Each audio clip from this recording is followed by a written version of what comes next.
Hello, class ninth. My name is Shagufta Ali and I'm your science teacher. और आज मैं आपको science का चैप्टर सेकेंड पढ़ाऊंगी जिसका नाम है is matter around us pure. तो सबसे पहली बात करते हैं मैटर की। तो सबसे पहली बात तो ये है कि आपका जो फर्स्ट चैप्टर है मैटर, वो जो है ना आपका इंस्पायरिंग नाम का जो आपका यूट्यूब चैनल है, जो स्कूल का यूट्यूब चैनल है, उसमें फर्स्ट चैप्टर आपका अपलोड है। तो आप जाके उसको एक बार देख लें, उसको पढ़ लें, क्योंकि आपका ये फर्स्ट वीडियो है मेरी तरफ से। तो मैंने इसलिए आपको बताया कि वो अंकित सर ने आपको पढ़ाया है वो क्लास आपके लिए, तो आप उसको जाके देख लें ताकि आपको पता चल जाए कि मैटर क्या होता है। तो उसके आगे का ये वीडियो आपको समझ में आएगा। और मैंने एक वीडियो और आपको शेयर किया था जिसमें एनसीईआरटी का ट्रांसलेशन बताया गया था। आई होप कि आप लोगों ने वो वीडियो देखा होगा। अगर आपने वो वीडियो देखा होगा तो आपको ये चीज़ें बहुत अच्छे से समझ में आएंगी। जो आपके मेन टॉपिक्स हैं इसमें, जो मेन कॉन्सेप्ट है, आज वो मैं आपको एक्सप्लेन करूंगी। तो सबसे पहले बात करते हैं is matter around us pure. Matter मतलब क्या होता है? जो भी पदार्थ हमारे चारों तरफ, हमारे आसपास जो भी पदार्थ हैं वो सब क्या है? एटम्स और पार्टिकल्स से बने हुए हैं। तो क्या कहलाते हैं? मैटर कहलाते हैं। अराउंड मतलब हमारे चारों तरफ, अस मतलब हम, प्योर मतलब क्या होता है? पवित्र। प्योर कहते हैं शुद्ध। हम प्योर किसको कहते हैं? शुद्ध। तो बात हो रही है कि क्या मैटर, जो हमारे तरफ के जो चारों मैटर्स है, क्या वो प्योर है, क्या वो शुद्ध है?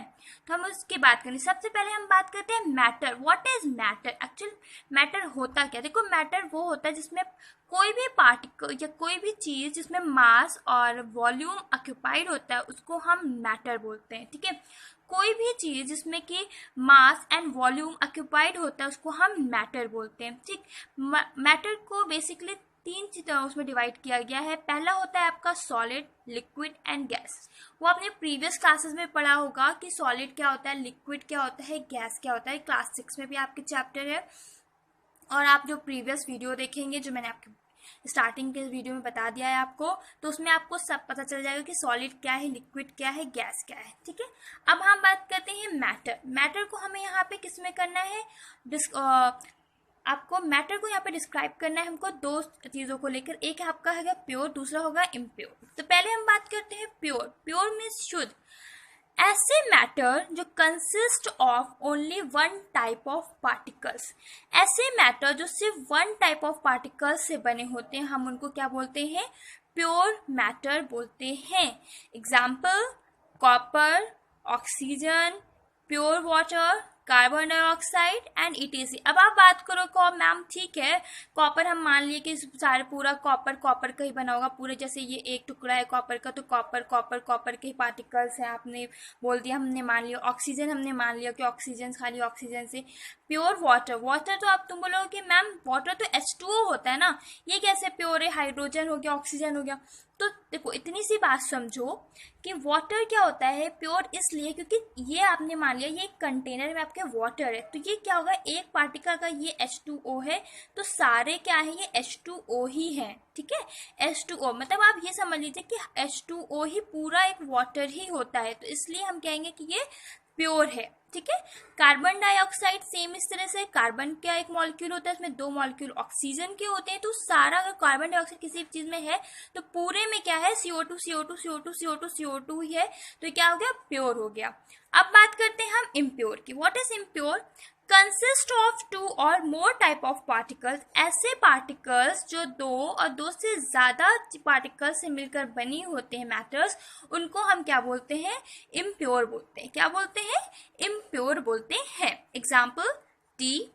टी की आप बात करें, चाय को हम कैसे बनाते हैं? चाय को बनाने के लिए हम चाय पत्ती का यूज करते हैं, शुगर का यूज करते हैं, वाटर का यूज करते हैं, मिल्क है, अदरक है, इलायची है, हमें जो जो चाय में डालना होता है ना, हम डाल के उसको चाय को बना लेते हैं। और टी हो गया आपका, एयर हो गया आपका, सैंड इन वाटर हो गया आपका, लेमनेड हो गया आपका, मिल्क। अब आप बोले मैम मिल्क कैसे इम्प्योर हो गया? देखो बेटा, मिल्क जो होता है ना, वो चाहे गैया माता ने दूध दिया हो तो वो भी इम्प्योर ही होता है। ठीक है, रीजन क्योंकि उसमें 90% वाटर होता है और 10% क्या होता है उसमें? Milk fat, milk protein, calcium, other चीज़ें होती हैं, ठीक है। मिल्क क्या होता है आपका इम्प्योर। ज़रूरी नहीं है कि दूध वाला जब दूध में ढेर सारा पानी डाल के लाए तभी हम कहें कि मिल्क इम्प्योर है, नहीं, मिल्क इम्प्योर ही होता है, ठीक है। तो आपकी सीधी सी बात हो गई कि इम्प्योर क्या होता है, यहाँ पे आपको समझ में आ गया प्योर क्या होता है। अब हम प्योर को और अच्छे से डिस्क्राइब कर लेंगे। प्योर क्या होता है, प्योर को दो में डिवाइड किया जाता है, एक होता है आपका एलिमेंट, दूसरा होता है कंपाउंड। देखो एलिमेंट क्या होते हैं, simplest form of water which cannot be further divided। ऐसे मैटर जो कि सिंपल फॉर्म में होते हैं और उनको डिवाइडेड नहीं किया जा सकता, उनको डिवाइड नहीं किया जा सकता, उनको हम क्या बोलते हैं, एलिमेंट बोलते हैं। मान लिया ये एक एलिमेंट है, इसमें ये बहुत सारे एटॉम्स हैं, तो इसमें क्या आप कॉपर और ऑक्सीजन की अगर हम बात करें तो एलिमेंट्स क्या होते हैं, डिवाइडेड नहीं हो सकते। एटॉम्स में ना जब आगे आप आगे जाएंगे तो आपको और पढ़ने को मिलेगा क्या होता है, मेटल, नॉन मेटल, मेटलॉइड से भी पढ़ने को मिलेंगे, तो ये एटॉम से डिपेंडेंट होते हैं। तो इसमें यहाँ पे आप समझ लीजिए एलिमेंट्स क्या होते हैं, simplest form of matter which can not be further divided. Copper को आप डिवाइड नहीं कर सकते हैं, कॉपर को आप तोड़ेंगे तो कॉपर ही बनेगा। उसका अगर एक आपने कॉपर का वायर लिया तो उसमें से Cu या अगर आप तोड़ेंगे तो कॉपर का ही पार्टिकल मिलेगा, ठीक है। ऑक्सीजन की बात करेंगे तो हमें ऑक्सीजन ही मिलेगा। तो क्या हो गया, अ simplest form of what matter which can not be further divided. कोई भी एलिमेंट जो कि एक ही मैटर से बना होता है और वो दोबारा डिवाइड नहीं होता है, दोबारा नहीं बढ़ता है, उसको हम क्या बोलते हैं, एलिमेंट बोलते हैं। अब बात करते हैं हम कंपाउंड की। कंपाउंड क्या होता है, ये ऐसा मैटर होता है जो कि फर्दर डिवाइड हो जाता है, ठीक है। जैसे हम प्योर वाटर, कार्बन डाइऑक्साइड की बात करें तो आप देख लो CO2, तो कार्बन प्लस ऑक्सीजन मिलकर बना है ना, तो हम इनको डिवाइड कर सकते थे। दो चीज़ों से मिलकर बनते हैं, उसको क्या बोलते हैं, हम कंपाउंड बोलते हैं। वाटर की बात करें H प्लस O, ठीक है, H2O। तो कंपाउंड क्या होते हैं, सिंपलेस्ट फॉर्म ऑफ मैटर होते हैं, बट ये क्या होता है, कैन नॉट बी डिवाइडेड नहीं होते हैं। ये क्या होते हैं, कैन बी डिवाइडेड होते हैं, ये फर्दर डिवाइड हो सकते हैं। फिर से समझ लो, एलिमेंट वो होते हैं जो सिंपलेस्ट फॉर्म ऑफ मैटर होते हैं और डिवाइडेड नहीं हो सकते हैं आगे जाके। कंपाउंड वो होते हैं जो डिवाइड हो जाते हैं, उनको हम क्या बोलते हैं, कंपाउंड। दो या दो से ज्यादा एलिमेंट से मिलकर बने होते हैं और ये आगे जाके डिवाइड हो सकते हैं, ठीक है, जैसे pure water, carbon dioxide etcetera. फिर हम बात करते हैं इम्प्योर। ये तो आपका हो गया प्योर। अब बात करते हैं इम्प्योर। इम्प्योर में भी आपको दो चीजों में रखा गया, एक आपका होता है होमोजीनस, दूसरा होता है हेट्रोजीनस। होमोजीनस वो होते हैं जो सेम फेज में होते हैं, ठीक है। ऐसे मिक्सचर्स जो सेम फेज में होते हैं उनको हम क्या बोलते हैं, होमोजीनस बोलते हैं। जैसे सॉल्ट वाटर, सॉल्ट वाटर क्या होता है, आप उसमें पानी में नमक मिला दोगे, चाहे जितना नमक मिला दो तो क्या सेम फेज में ही रहेगा, अपने फेज को नहीं बदलेगा, ठीक है, पूरे में से घुला हुआ रहेगा। तो ये क्या हो गया, आपका होमोजीनस हो गया। हेट्रोजीनस कैसे होते हैं, वो डिफरेंट फेज में होते हैं, ठीक है। जैसे कि आपने एक ग्लास लिया, इसमें वाटर है, वाटर में आपने सैंड डाला तो सैंड क्या होगी, नीचे की तरफ इकट्ठा हो जाएगी, तो ठीक है, क्या क्या हो गया, डिफरेंट फेज में हो गया। तो हेट्रोजीनस वो होते हैं जो पूरी तरह से मिक्सअप नहीं होते हैं, नीचे की तरफ इकट्ठा हो जाते हैं, उनको क्या बोलते हैं, हम हेट्रोजीनस बोलते हैं। Example, sand and water different phase में रहते हैं।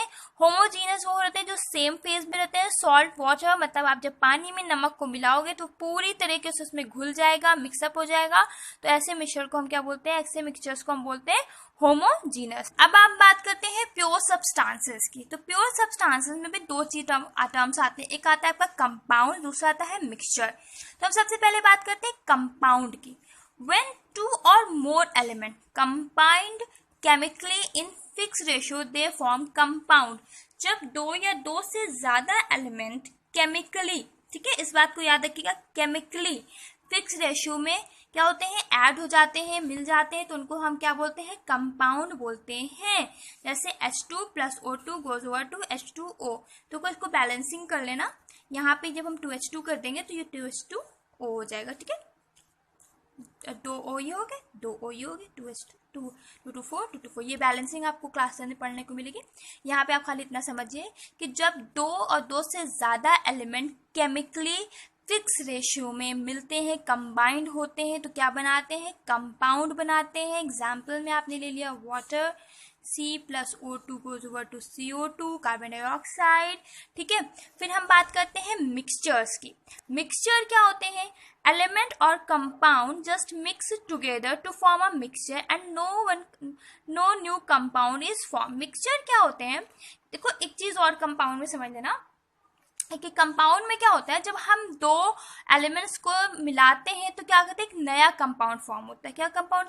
जैसे यहाँ पे आपने बात लिया हाइड्रोजन और ऑक्सीजन। एक चीज समझ लो, हाइड्रोजन क्या होता है? कंबशन होता है, हाईली कंबशन, आग लगाने वाला। ठीक है, और ऑक्सीजन क्या होता है? ये आग लगाने में हेल्प करता है। ठीक, मतलब आप बिना ऑक्सीजन, बिना एयर के अगर आप आग लगाओगे किसी भी चीज में तो आग नहीं लगती है। ठीक है, तो ये भी कंबशन हो गया, ये भी दोनों मतलब आग लगाने वाले। बगैर बन क्या रहा है? वाटर, आग बुझाने वाला। तो कंपाउंड्स क्या होते हैं? जब दो एलिमेंट्स मिलकर एक नया कंपाउंड बना देता है, केमिकली जो है ना बनकर एक नया कंपाउंड बना देता है, तो उसको हम क्या बोलते हैं? कंपाउंड्स बोलते हैं। ठीक है, जब दो एलिमेंट्स आपस में मिलकर, देखो इनकी दोनों की फिजिकल प्रॉपर्टीज बिल्कुल अलग है। दोनों कंबशन करते हैं, आग का काम करते हैं, और ये क्या है? ये आग बुझाने का काम करता है। तो तुमने क्या देखा कि जब दो जलाने वाली चीज़ों को आपस में मिला के और हमने एक ऐसा कंपाउंड बना लिया जो आग को बुझाने का काम करता है, वाटर है, तो क्या हो गया कि एक नया केमिकल, एक नया कंपाउंड फॉर्म हुआ ना, तो ये केमिकली हो सकता है।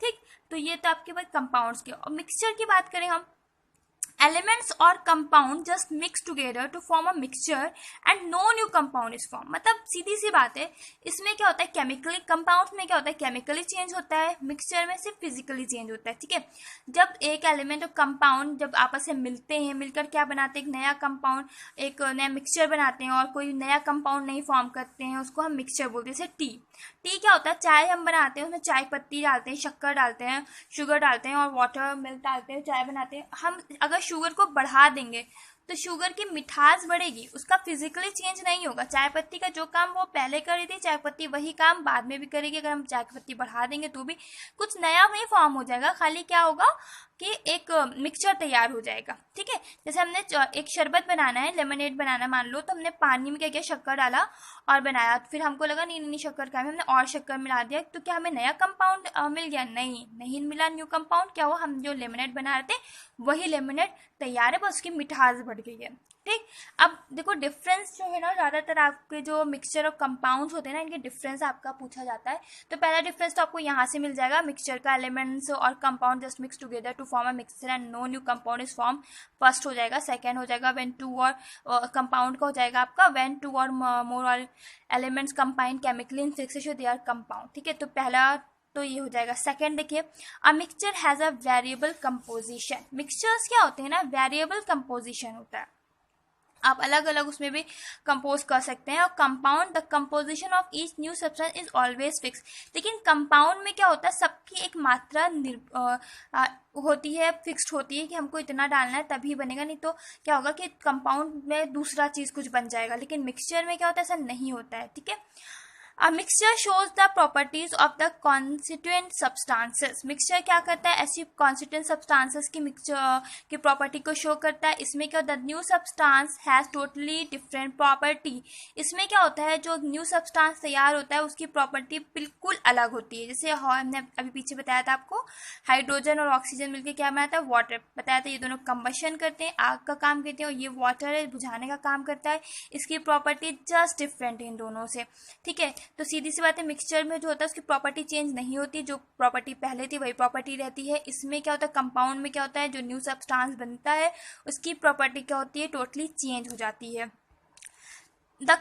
मिक्सचर की बात करते हैं। The constituent can be separated Fairlie easily by physical method. हम जो ना मिक्सचर्स जो होते हैं ना उनको ईजिली मेथड से अलग कर सकते हैं मिक्सचर। जैसे मान लो हम चावल में पत्थर मिलाए, छोटे छोटे कंकड़ होते हैं ना, तो हम जब चावल को चुनते हैं हैंड पिकिंग से, तो क्या कहते हैं कि उन चावलों से कंकड़ को निकाल देते हैं। तो क्या होता है? एक मिक्सचर होता है, मिक्सचर से हमने ईजिली क्या किया? कंकड़ से निकाल दिया। ठीक, the constitution can be separated only by chemical और इलेक्ट्रोकेमिकल। लेकिन जो हमारा कंपाउंड होता है उसमें अगर हमें चीज़ों को अलग करना करना होता है तो हम ईजिली उनको अलग नहीं कर सकते हैं। उसके लिए हमको केमिकली या इलेक्ट्रोकेमिकल रिएक्शंस की ज़रूरत पड़ती है। जैसे H2A है, वाटर है, तो वाटर में अगर हमको हाइड्रोजन और ऑक्सीजन को अलग करना है तो इलेक्ट्रोकेमिकल प्रॉपर्टी को यूज़ करना पड़ेगा, उसके बाद ही हम उसको अलग कर सकते हैं। लेकिन अगर हमको मिक्सचर्स की बात करें, सैंड वाटर की बात करें, तो हम आराम से उसको अलग कर सकते हैं। इन सब चीज़ों के लिए हमें कोई केमिकल प्रॉपर्टी की ज़रूरत नहीं होती है। और आपको इस चैप्टर में मिक्सचर्स के जो अलग अलग तरीके से आपको अलग करने के लिए, फिल्टर करने के लिए, उनको सेपरेट करने का प्रोसेस पढ़ना है। ठीक है, अब बात करते हैं हम इम्प्योर सब्सटेंस की। इम्प्योर सब्सटेंस में मिक्सचर में कि हम सबसे पहले बात करते हैं होमोजीनस मिक्सचर और दूसरा होता है आपका हेट्रोजीनस मिक्सचर। होमोजीनस मिक्सचर्स में सबसे पहला टर्म आता है आपका सॉल्यूशन, जिसको हम ट्रू सॉल्यूशन भी बोलते हैं। इसकी सबसे पहले बात करते हैं, the particle are small less than 1 nanometer. Particle क्या ऐसे होते हैं, इतने छोटे होते हैं ना कि 1 नैनोमीटर से भी ये छोटे होते हैं और लेस देन होते हैं, समझ लीजिए। ठीक है, और इनकी प्रॉपर्टी, दूसरी प्रॉपर्टी कहते हैं ट्रांसपेरेंट होते हैं। ये मान लिया ये एक पार्टिकल्स में एक छोटे छोटे 1 नैनोमीटर से भी छोटे पार्टिकल्स हैं और ये कैसे होते हैं, ट्रांसपेरेंट होते हैं, यानी आर पार देख सकते हैं हम इनसे। Particle can't be separated by filtration. इतने छोटे होते हैं ना कि हम इनको फिल्टर पेपर के थ्रू फिल्टर नहीं कर सकते, सेपरेट नहीं कर सकते हैं। Does not scatter the beam of light, और ये बीम ऑफ लाइट को स्कैटर नहीं करते। जैसे सॉल्ट वाटर, आप सॉल्ट वाटर की बात करें, तो क्या होता है कि अगर आप पानी में नमक को मिलाएंगे, नमक को मिक्सचर, ठीक है, जैसे सॉल्ट प्लस वाटर, आप पानी में जब नमक को मिक्सअप करते होंगे ना तो पूरी तरीके से उसमें घुल जाता है। ठीक है, और उसमें आप देखते हो कि ट्रांसपेरेंट रहता है, पार्टिकल्स आपको नमक के उसमें नहीं दिखते हैं, इतने छोटे होते हैं। तो ये क्या होता है, आपका ट्रू सॉल्यूशन होता है। फिर हम बात करते हैं कोलाइड्स की। कोलाइड्स क्या होता है, particles are very small 1 to 100 nanometer. Particles जो होते हैं वो 1 से लेकर 100 नैनोमीटर से भी छोटे होते हैं। समझ लीजिए 10⁻⁹ मीटर और 10⁻⁷ मीटर होते हैं। और ये कैसे होते हैं, ट्रांसलूसेंट होते हैं। अब हम बात करते हैं कोलाइड्स की ना। तो क्लास में से मैंने बताया particles are very small, particles बहुत छोटे होते हैं, 1 से 100 नैनोमीटर के बीच में होते हैं, 10⁻⁹ मीटर टू 10⁻⁷ मीटर के बीच में। ठीक है, और ये कैसे होते हैं, ट्रांसलूसेंट होते हैं। आपको पता ही ट्रांसलूसेंट क्या होता है। Particles can't be separated by filtration, particles को हम फिल्ट्रेशन से सेपरेट नहीं कर सकते हैं। Scatter a beam of light, और इससे क्या होती है, बीम ऑफ लाइट स्कैटर हो जाती है। एग्जाम्पल मिल्क, आप मिल्क में देखते हो कि मिल्क के पार्टिकल थोड़े बड़े होते हैं, बट आप देखते होंगे कि वो ट्रांसलूसेंट भी होता है और कांट भी सेपरेट, आपको फिल्ट्रेशन से सेपरेट नहीं कर सकते हैं। ठीक है, देखिए उसके बाद क्या बात होता है, सस्पेंशन। ठीक है, तीसरा क्या होता है आपका, पहला हो गया आपका मिक्सर सॉल्यूशन, ट्रू सॉल्यूशन, और जो आपका होमोजीनस मिक्सचर्स में आता है, और हेट्रोजीनस में आते हैं आपके कोलाइड्स एंड सस्पेंशन। ठीक है, तो हम बात करते हैं अब सस्पेंशन की। सस्पेंशन क्या होता है, particles are larger more than 100 nanometer. Particles कैसे होते हैं, 100 नैनोमीटर से बड़े होते हैं, 10⁻⁷ मीटर होते हैं, ओपेक होते हैं। Particles can be separated by filtration, हम पार्टिकल्स को इजीली फिल्ट्रेशन से सेपरेट कर सकते हैं। इनसे scatter, beam of light scatter हो जाती है। चॉक पाउडर प्लस वाटर, आप एक ग्लास में अगर पानी को लो, उसमें चॉक पाउडर को मिला लो, तो आप क्या देखोगे कि उसमें पार्टिकल्स आपको घूमते हुए नजर आते हैं। खूब अच्छे से अगर आप मिला लो तो उसको घूमते हुए इस तरह से नजर आते हैं पार्टिकल्स। तो क्या होता है कि पता चलता है कि जो उसके पार्टिकल्स हैं वो उससे बड़े हैं। ठीक है, तो ये बहुत तीनों को बहुत अच्छे से समझ लो कि सॉल्यूशन का, ट्रू सॉल्यूशन का क्या होता है कि लेस देन 1 नैनोमीटर होते हैं, कोलाइड्स के वेरी स्मॉल होते हैं, 1 से 100 नैनोमीटर होते हैं, और सस्पेंशन के क्या होते हैं, 100 नैनोमीटर से भी मोर देन होते हैं। इसका क्या होता है, ट्रांसपेरेंट होता है। ये कोलाइड्स कैसे होते हैं, ट्रांसलूसेंट होते हैं। सस्पेंशन क्या होते हैं, ओपेक होता है। ठीक, फिर इसके बाद पार्टिकल कैन बी सेपरेट, इनको फिल्ट्रेशन से हम सेपरेट नहीं कर सकते हैं। ठीक है, इसके particles can be separated by filtration, इसमें particle can be separated by filtration, ये सेपरेट हो सकते हैं फिल्ट्रेशन से। फिल्टर पेपर से जब हम किसी बीकर में डालेंगे चॉक पाउडर को, तो आप देखोगे चॉक अलग हो जाएगा, पानी अलग हो जाएगा, तो इससे फिल्टर हो जाता है। ठीक है, और स्कैटर बीम, इसमें क्या होता है आप देखो, does not scatter the beam of light, इससे स्कैटर बीम ऑफ लाइट नहीं निकलती है। स्कैटर इसमें से निकल सकती है, स्कैटर बीम ऑफ लाइट आप डालोगे तो आर पार हो जाएगी, और इसमें क्या होगी कि स्कैटर बीम ऑफ लाइट, इससे भी स्कैटर हो जाएगी बीम ऑफ लाइट। एग्जाम्पल, इसमें सॉल्ट प्लस वाटर, मिल्क, और या इसका चॉक पाउडर प्लस वाटर। देखो स्कैटर और बीम ऑफ लाइट आपको बहुत अच्छे से ठीक है, आपको जो नेक्स्ट वीडियो होगा ना उसमें मैं आपको टिंडल इफेक्ट बताऊंगी। टिंडल इफेक्ट जो होता है वो स्कैटर और beam of light Tyndall effect जो होता है ना वो आपका बीम ऑफ लाइट की स्कैटरिंग से होता है, डिपेंड करता है। तो वो मैं आपको उसको मैं नेक्स्ट वीडियो में आपको समझाऊंगी कि क्या होता है टिंडल इफेक्ट और कैसे इसको करते हैं। तो आई होप कि आपको ये चैप्टर इतना चीज़ें समझ में आई हो चैप्टर की। और आप नोट्स बनाते रहिएगा क्योंकि नोट्स बहुत इंपॉर्टेंट है आपकी फेयर कॉपी में, मेन कॉपी में नोट्स तैयार रखिएगा अपने। और जितना भी जो चीज़ें नहीं समझ में आ रही हैं आप पूछिए, कुछ भी कोई भी टॉपिक है आपको नहीं समझ में आता है आप प्लीज़ पूछिए, कांटेक्ट करिए, कोई प्रॉब्लम नहीं है। लेकिन जो है ना पढ़िए, पढ़ना बहुत ज़रूरी है, स्टडी करिए, घर पे रह कर स्टडी करिए और सेफ रहिए। Thank you.